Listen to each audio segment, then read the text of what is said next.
Good morning, you're watching the Channel M Breakfast Show and it's Tuesday the 7th of April. I'm Nikki Dean. And I'm Byron Monogamous Evans. Yes, sir. Are you indeed? Well, maybe not. There's an astounding poll out this morning, actually, which reveals this survey done of 3,000 married people. It says that 1 in 10 would have an affair if they could get away with it. 1 in 12 actually have. And 1 in 5 fantasise on a weekly basis. That's loads. 20% of married couples, in fact, fantasise weekly about having it away with somebody else. I'll be honest with you, Nikki Dean, I fantasise a lot about being in bed. I do. I think about it all the time. Though. Yeah, totally. In fact, I couldn't bear the thought of someone trying to get in and try to get all fruity. Go away, I need to sleep. But Thanks for sharing that. 1 in 10, I'm surprised it's not more, to be honest. Really? Well, you would say that being all blokey. It's what's up to Binoche Nair said as well when I told him. No Not the doubt ladies, me. his lovely wife, Nicola, will be interested to watch that this morning. But what's classed as cheating? This is another important question. 69% of people said that a kiss would be enough to lose trust in a married relationship. 1 in 4 said swapping numbers with a member of the opposite sex was a big, big no-no. And 53% said that sending a sexy email would be it, over kaput, on your bike.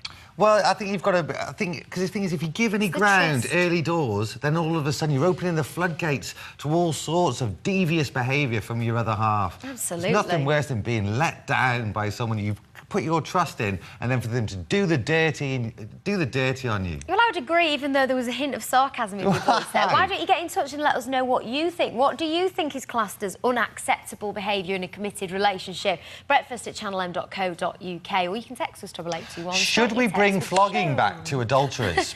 Or perhaps even the stocks in the town centres where you chuck tomatoes and stuff at people. Or castration. No, bit harsh. Maybe. It's bit unnecessary. And also, an emotional affair. You didn't know what an emotional affair was. There is no such thing. Kind of when there's like an emotional connection, when you kind of connect on a higher plane, where you really understand one another. Is that when you cry when you're in bed with somebody?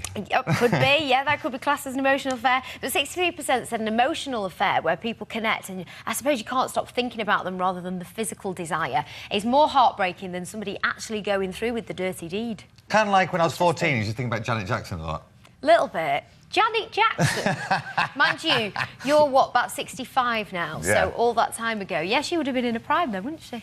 She was hot. In a few minutes, we've got all the latest sports headlines with Pete Spencer, the sports editor of the Manchester Evening News. But let's get today's news headlines with James Webster. Don't you mean Michael Jackson?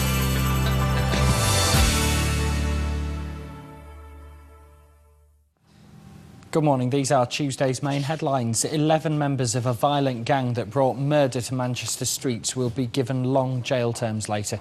The leaders of the notorious Gooch gang, Colin Joyce and Lee Amos, have both been convicted of the killings of Ukol Chin and Tyrone Gilbert, who had links to the rival Longsight crew.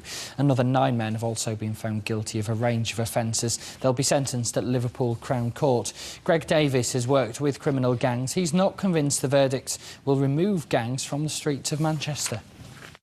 Without sounding cynical and really wanting to be a realist, I think the top and bottom of it is that it's created 11 job vacancies on an inner city estate. The sad fact is, and it is as easy as this, if you join a gang, you'll know somebody who knows somebody who knows somebody that can get you a gun, and it is as simple as that. I think you've got to understand the cities. I mean, you cannot hope to provide a cure for inner cities if you don't really understand what the disease is.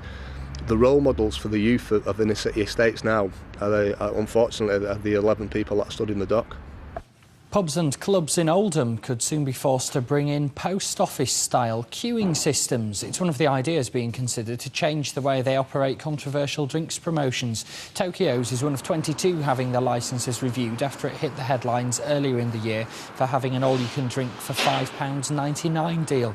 Other proposals include banning anyone drinking while waiting at the bar and allowing each customer to only get 2 drinks at once. Rescuers are using their bare hands to dig through rubble in Italy following yesterday's earthquake. It's killed at least 150 people, making it the country's worst such disaster in nearly 30 years. 15,000 buildings have been destroyed in and around the city of L'Aquila. A woman has been raped by a man who asked if she wanted a taxi in Staley Bridge. The attack happened early on Saturday morning near a canal bridge on Mottram Road. Police want to speak to 3 men who tried to help her and are stressing they're not suspect. A 28-year-old man is being questioned after a woman was raped in Longsight on Sunday. She'd accepted a lift from a man that she thought was a taxi driver. The parents of a girl who died from heart failure in her sleep are backing a campaign to raise more awareness about a rare condition. 11-year-old Amy Williams was fit and healthy when she was killed by sudden cardiac death. Beverly Walkden has the details. 12 young people die every week from sudden cardiac death. It's a worrying statistic that's on the rise. Schoolgirl Amy Williams from Worsley was one such victim. They'd been to Brownies, the usual sort of thing. Amy didn't want to go to bed, as usual, you know, what 11-year-old does. Julie went to get Amy out of bed on Tuesday morning, and she wasn't for getting up. And of course, at first, Julie thought she was just messing about. And then she had a close, you know, she's like, come on, get up. And we noticed she wasn't breathing. Amy had suffered a massive heart attack. Well, she was the most fit, sporty sort of character in the family. People who are fit and healthy don't tend to be thought of being at risk. And yet it's always the fit and healthy people that are the ones that are winding up on the front of the newspapers, like Amy did. Amy's big sister, 20-year-old Nicola, now attends regular heart screening sessions. I have a test done. I think if Amy could have had this done, then it would have saved Amy. And if it can get something for me, then that would be good. But you know, if Amy could have had it, then that would have been even better. The family is backing the campaign CRY, which stands for Cardiac Risk in the Young.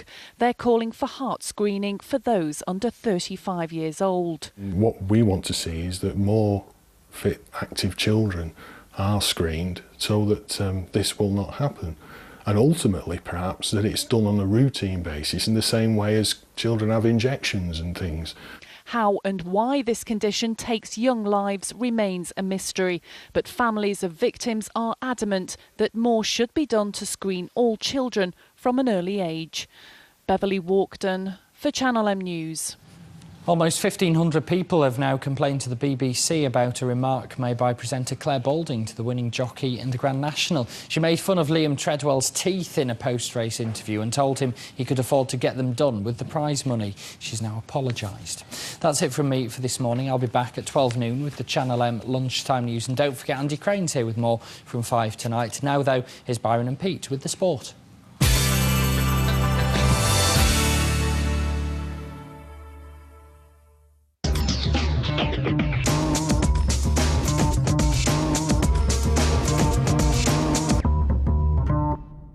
Big night of Champions League football tonight as Manchester United take on FC Porto this evening. And, well, would you say this would be, on paper, an easy match-up for United?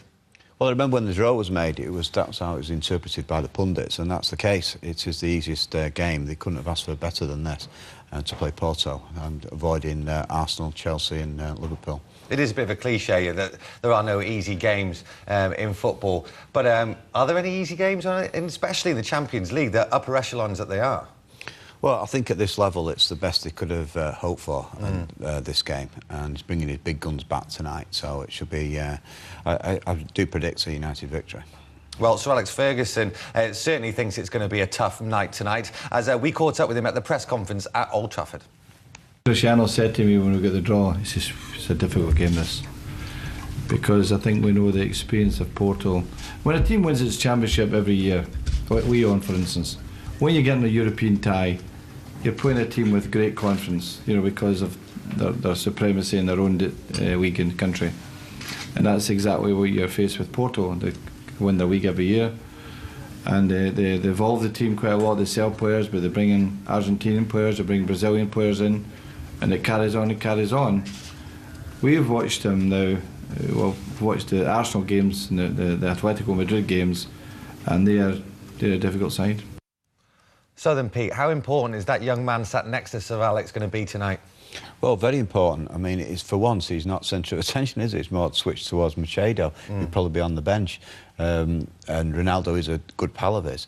But he's clearly a superstar, and that's why Real Madrid keep being linked with him. I think he probably will stay at United now, and he's the key factor tonight, and it'd be interesting to see what position he plays. Well, back to that press conference, and Ronaldo admits that this season has been harder than previous ones, especially as every team are out to beat United. In my opinion, I think everyone wants to beat Manchester, and the people knows it's not easy, because in my opinion, we are the best team in England. And we show that. We show we are the best because the table speaks for itself. But we respect as opponents, Liverpool, Chelsea, Arsenal. I think we are in a good way. We carry on with the wins. We are on the top again. We have everything to win this season, the Champions League as well. We are in a good moment. We have to win Porto, and I think we are in the good way. We have chance to win the trophies than last season, but in my opinion, this season is quite more difficult than last season. Well, moving away from football for a moment, and there was a bit of calamity down at Bellevue last night. Yeah, the game, the race was abandoned because the score 29-25, Bellevue were winning because of the weather, and they were playing against Lakeside, and it was abandoned, and there's quite a fuss being made about that. I know the owner and Chris Morton are fuming about it. They wanted it to carry on, but the referee decided it was dangerous and abandoned it. That's surprising, really, because I don't think it rained that much. Yeah, no, absolutely. And as we've seen with F1, the Malaysian Grand Prix, when that was rained off, Jenson Button was ahead, so therefore he won. Obviously, that's not helping to Bellevue, who were ahead. Yeah, I think you basically got to go along with what the referee decides, because we could be sat here talking about a tragedy, couldn't we, this morning? Absolutely, if somebody was seriously injured because of the conditions. OK, and Mike Bradley, who's normally in today, is on, I was going to say a bit of a jolly, but there's a great story involving Glossop North End FC. Well, I bet he won't say that to his face. No. But he's gone to Wembley today with Glossop, the Glossop officials. They're going to look round the stadium for the great final against Whitley Bay and in the FA Vars.